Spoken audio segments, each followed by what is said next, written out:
네, 안녕하십니까. 개혁책방입니다. 오늘은 웨스트민스터 소요리 문답 76문답부터 81문답까지 10계명의 9번째와 10번째 계명을 가지고 찾아뵙게 되었습니다. 10계명의 9번째 계명은 거짓 증거하지 말라. 10번째 계명은 이웃의 집을 탐내지 말라라고 하는 계명입니다. 76문답은 제9계명이 무엇입니까? 라고 묻고 답은 이렇습니다. 제9계명은 내 이웃에 대하여 거짓 증거하지 말지니라 하신 것입니다. 자, 제9계명은 일상생활에서 단순히 거짓말하지 말라 라고 하는 계명이기보다는 반드시 진실을 말해야 하는 재판이라고 하는 특수한 상황을 배경으로 합니다. 증거라고 번역된 히브리어 단어 에드는 재판정에서의 증언을 의미하죠. 고대 사회의 수사는요, 지금처럼 과학적이지도 않고 치밀하지도 못했습니다. 그렇기 때문에 증인의 증언이 이 판결에 있어서 굉장히 중요한 역할을 했다라는 것이죠.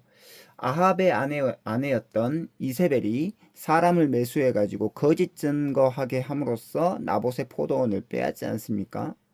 그러니까 이제 제9계명은 그거죠. 단순히 거짓말하지 말라 이런 말이 아니고 법이 공정하게 시행되는 정의로운 나라를 만들어가기 위해서 기독 신자들은 노력해라 라고 하는 의미를 담고 있습니다. 자, 그런데 보십시오. 이 나라는 지금 가짜뉴스, 공정하지 못한 편파 방송, 그 다음에 불법을 농감아줌 이런 것들이 비일비재하지 않습니까? 예. 그러니까 참 이렇게 공정하지 못하고 편파적인 그리고 댓글 부대 뭐 이런 사람들 때문에 참 나라가 어려워지는 경우 그리고 개인이 피해를 보는 경우들이 종종 있습니다. 자, 77문답입니다. 제9계명이 명하는 것은 무엇입니까? 답은 이렇습니다. 제9계명이 명하는 것은 사람 사이의 진실함과 자기 자신과 이웃의 명예를 유지하고 증진시키는 것이고 특별히 증언할 때에 그리 하라는 것입니다. 하지만 제9계명은 그렇더라도 법정에서의 증언에만 또 제한되지 않습니다. 일상생활에도 적용될 수 있다는 거죠. 제9계명은 이웃의 존엄성을 지켜주는 삶을 살아가라고 하는 계명입니다. 일상생활에서도 거짓 증거로 피해를 입는 경우가 많기 때문이죠. 자, 78문입니다. 제9계명이 금하는 것은 무엇입니까? 답은 이렇습니다. 제9계명이 금하는 것은 무엇이든지 진실함을 손상하는 것과 자기 자신과 이웃의 명예를 훼손하는 것입니다. 자, 제9계명을 위반할 때 두 가지 문제가 발생하죠. 첫 번째, 이웃의 명예에 심각한 손상이 가해집니다. 두 번째, 복음이 진리임을 세상이 의심하게 됩니다. 자, 세상 사람들은 복음의 내용보다도 성도들이 살아가는 삶을 더 중요하게 여기죠. 그러므로 성도는 복음의 내용을 잘 알아야 하지만 동시에 복음의 내용을 세상에 나타내 보여주어야 합니다. 특히 9계명을 지키기 위해서는 세 가지 원칙을 지켜야 하는데요. 세 가지는 다음과 같습니다. 첫 번째, 가급적이면 다른 사람에 대해 말하는 것을 삼가야 합니다. 두 번째, 부정적인 소문일수록 신중하게 받아들여야 합니다. 사실 확인이 되지 않는 소문일수록 더욱 신중하게 받아들여야 되겠죠. 세 번째, 사실을 왜곡하거나 과장해서 전달하면 안 됩니다. 자, 우리의 모습은 어떻습니까? 이 세 가지 원칙 안에서 이웃의 명예를 지켜주고 있는 삶을 살아가고 있습니까? 아니면 이와는 반대되는 삶을 살아가고 있습니까? 오늘 말씀을 통해서 우리의 모습을 돌아보아야 할 줄로 믿습니다. 79문답입니다. 제10계명이 무엇입니까? 답은 이렇습니다. 제10계명은 내 이웃의 집을 탐내지 말지니라. 내 이웃의 아내나 그의 남종이나 그의 여종이나 그의 소나 그의 낙이나 무릇 이웃의 소유를 탐내지 말지니라 하신 것입니다. 제10계명에서 무릇으로 번역된 히브리어 단어는 콜입니다. 모든이라는 의미죠. 모든. 그러니까 제10계명은요, 이웃이 소유한 모든 것, 예를 들어서 이웃의 성공, 지위에 대해서 질투하는 것까지라도 금하는 계명입니다. 단순히 이웃에 대한 소유만을 이렇게 이렇게 탐내는 것, 그런 것만 뿐만 아니라 이웃이 가지고 있는 지위 그리고 성공까지 모든 것을 다 포함하죠. 우리말 속담에 사촌이 땅을 사면 배 아프다라는 말이 있습니다. 그만큼 한국 사회는요, 이웃이 잘 되는 것 별로 달갑게 여기지 않는 문화인 것 같아요. 자, 그래서 좀 오래된 책이기는 하지만 한국의 평등주의, 그 마음의 습관이라고 하는 송호근 교수님의 책에서 이렇게 교수님은 일갈하고 있습니다. 한국 사회의 평등지향적 심성은 인정, 거부 내지 존경의 철회를 낳는다. 성공한 사람은 사회적 비난의 눈초리를 의식해야 한다.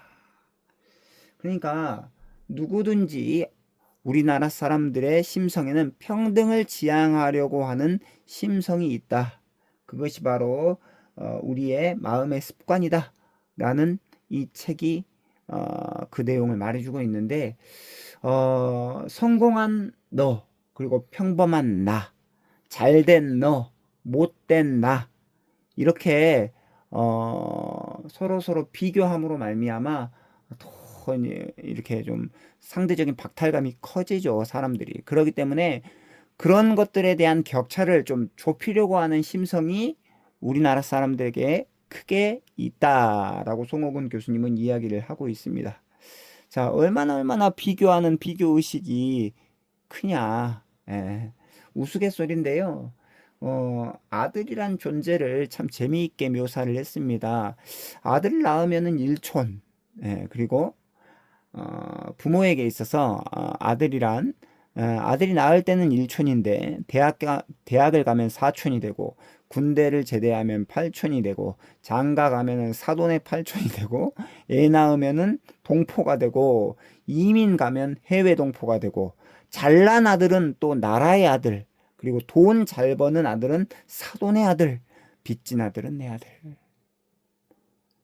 그러니까 이게 참 이 비교하는 것도 참 좀 우프게 비교를 해놨죠. 성공한 너, 평범한 나, 잘된 너, 못된 나 사이에 이 격차가 잘 좁혀지지 않는 시대를 우리는 살아가고 있는데, 그럼에도 불구하고 이런 것들의 격차를 좀 좁히려고 하는 그런 심성이 우리 마음에 크게 작용하고 있는 것 같습니다.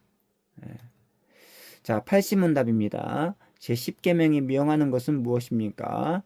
제10계명이 명하는 것은 자기 자신의 처지에 온전히 만족하며 우리 이웃과 그의 모든 소유에 대하여 정당하고 잘되기를 바라는 심정을 가지라는 것입니다. 자, 우리말 성경에서 타마다로 번역된 하마드는 어떤 대상을 향한 강한 욕망과 욕심을 의미합니다. 그래서 10계명은 욕망으로부터 우리의 마음을 지킬 것을 요구하죠. 우리에게는 지금 가진 것에 대한 만족, 그리고 많이 가지고자 하는 그런 마음. 어떻습니까?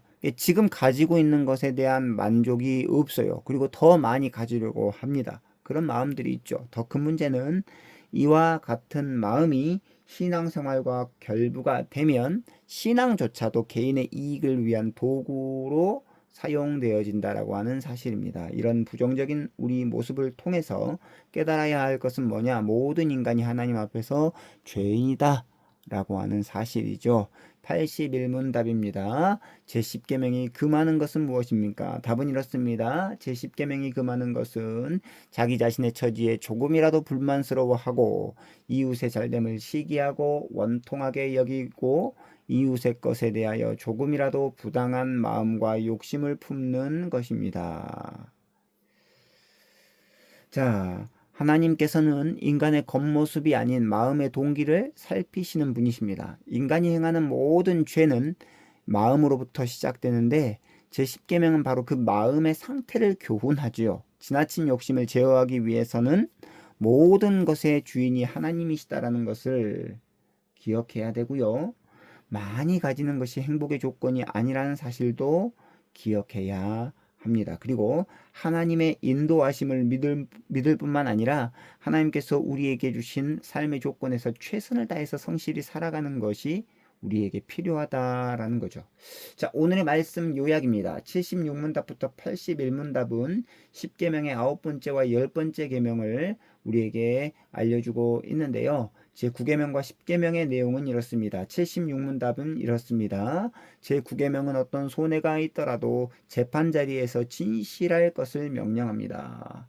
77문답은 이렇습니다. 제9계명은 삶의 어떤 영역에서든지 진실할 것을 명령합니다. 78문답입니다. 제9계명을 위반할 때 이웃의 명예가 훼손되고 진리의 복음을 증거하는 데 방해가 됩니다. 79문답입니다. 제10계명은 이웃이 가진 모든 것에 질투하지 말 것을 명령하죠. 80문답 제10계명은 자족하며 살 것을 명령합니다. 81문답입니다. 제10계명을 지키기 위해서는 하나님을 신뢰해야 합니다.